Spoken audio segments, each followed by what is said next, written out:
David started working alongside his cousin, Jeffrey Nabinger Jr., to commit his detailed criminal hauls. Their mother, who were sisters, were not the only easy bond between them. David and Jeffrey also were the same age, so they acted more like brothers together, and they didn't have steady jobs, so they often stayed in cars.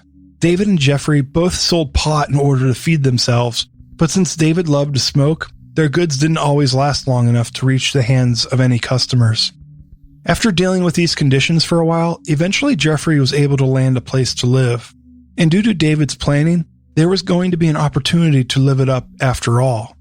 That's when David and Jeffrey broke in and burglarized the property of Jeffrey's landlady, and the two were convicted of second-degree burglary. A sentence of 2 to 4 years. David's first stint in prison was shorter than that, of course. It wasn't uneventful, though, as his 19 months were spent plotting in his cell with another planned set of crimes on a to-do list of sorts. For David, it was never too early to think up your next big scheme. When he finally was considered for parole, he mentioned that he wanted to take mail courses to become a mechanic.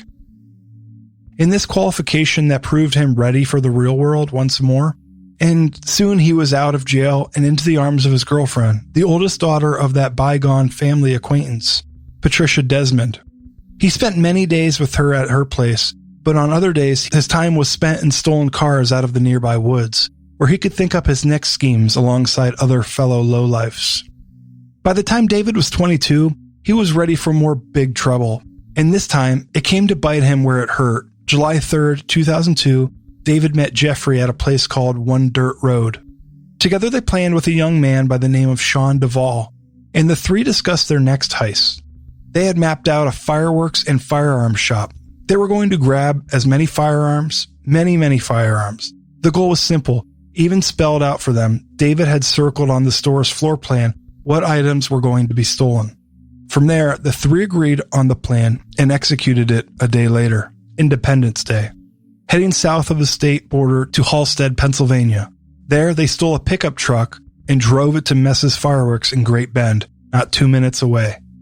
The three donned masks and prepped guns while Jeffrey drove the truck straight into the front door of the shop. They canvassed the store as planned, with duffel bags eventually housing dozens of guns and knives of various types to be divvied up between them. The trio drove the truck back up to Kirkwood, New York, nearly 10 minutes away, and were in Grange Hall Park to plan their division of the goods when they were spotted. A Broome County Sheriff deputy named Kevin Tarsia saw the three robbers at 4 a.m. Kevin, working the night shift all alone, lived just up the road. Parking at an angle, he shined his spotlight at two vehicles through the dense fog. Two of the men looked up and then ran into a cluster of trees while David dove underneath the truck. Kevin approached the trio, and David responded violently, shooting Kevin 22 times.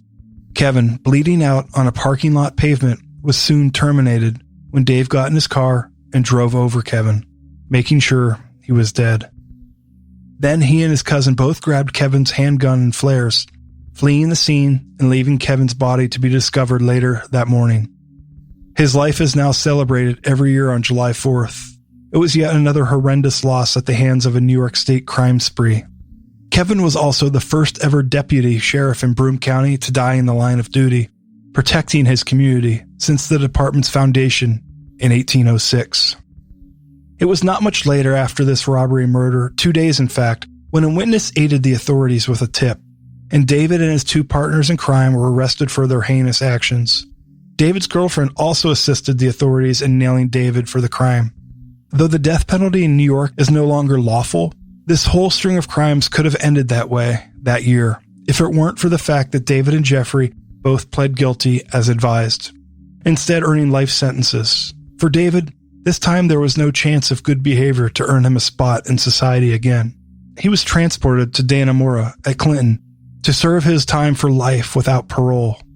Though the two men's twisted lives left them on the doorstep of Clinton Correctional Facility, their lives had yet to play out fully. It was there that Ricky Matt and David Sweat learned how just similar the two of them were. You see, it's not about what makes people different that draws them together. It's about what makes them the same. Two men from different portions of the state of New York made their lives revolve around theft, assault, rape, murder, and the need to continually serve these desires. And so far it had steered them wrong every time. It's hard to see past the facades too. Some people put on the mask that makes them similar to us to keep us from learning the dark truths of their past or the heavy weights they carry now, if they carry any at all. Some people, unburdened by conscience, just use the mask to their advantage. And maybe that's what it looks like when we say, the devil we know.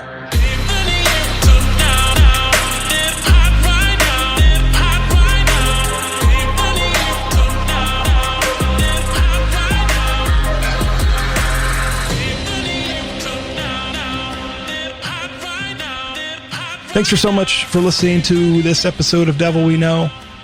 This is a 2-part series, so check out the next one when it comes out here in the next couple days.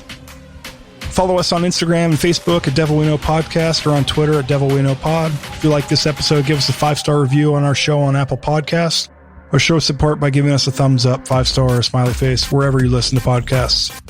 This episode was produced by me, Aaron. Research was done by Samii Taylor, and writing and additional research were completed by David Wayne Young.